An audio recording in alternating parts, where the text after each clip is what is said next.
Hello बच्चों, let's see this question. This question says a car is moving with a constant speed on a road as shown in figure. The normal reaction by the road on the car is NA, NB and NC at when it is point at A, B and C respectively.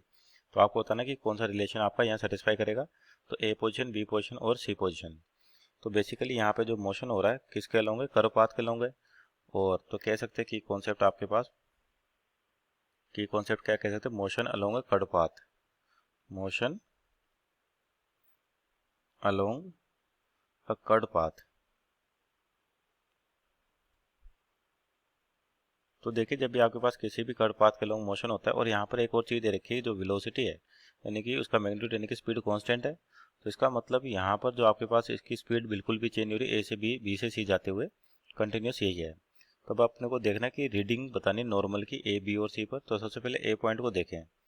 तो जो आपका circular motion होता है, ए point को देखें. सबसे पहले आपका ए पॉइंट इस तरीके से है, तो एम जी लगेगा नीचे की ओर. और अगर किसी भी कोई भी चीज़ अगर सर्कुलर मोशन करिए कर्व पाथ इस पॉइंट पर और कर्व पाथ करिए, तो आपके पास जो नेसेसरी फोर्स होता है सेंट्रीपिटल फोर्स होना जरूरी है, जिसका मैग्नीट्यूड होता है mv²/r. तो यहाँ पर जो सेंट्रीपिटल फोर्स है आपके पास वो कौन प्रोवाइड करेगा, नॉर्मल. तो अगर कार के फ्रेम में देखें तो सेंट्रीपिटल का स्यूडो फोर्स लगेगा आपके पास बाहर की ओर, यानी कि mv²/r. और आपका नॉर्मल जो रोड लगाएगा वो भी किस डायरेक्शन में होगा, इसी डायरेक्शन में होगा. तो यहाँ से जो नॉर्मल की वैल्यू हो जाएगी एन ए के रखा है, तो ये कितना हो जाएगा एम जी माइनस mv²/r. ये हो गया एन ए पर.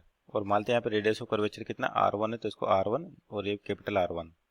अब बी पर चले तो बी पर देखिए आपके पास उसी तरह से सेम कंडीशन है, यानी कि जो ए पर दिखाई दे रही है उसी तरह से बी पर दिखाई दे रही है. तो यहाँ पे भी जो एन बी होगा वो हो जाएगा एम जी माइनस mv², मानते रेडियस ऑफ कर्वेचर r2 है.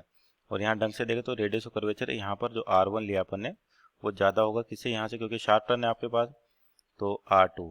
तो मीन्स आपका एक और कंडीशन होगी कि r1 ज़्यादा है r2 से.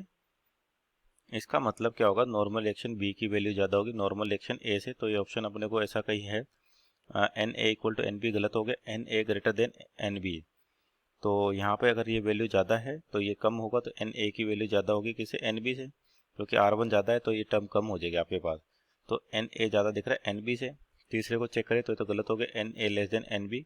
और सी पर भी देखें, जब आपके सी पर तो केवल क्या हो रहा है, हॉरिजॉन्टल मोशन है, तो एक तो एम जी लगेगा और एक क्या लगेगा, नॉर्मल लगेगा. तो नॉर्मल की वैल्यू किसके बराबर आ जाएगी इसके लिए, तो N equal to M G, यानी कि नॉर्मल एट सी लिखे एन सी, ये किसके बराबर आ जाएगा, एम जी के बराबर हो जाएगा.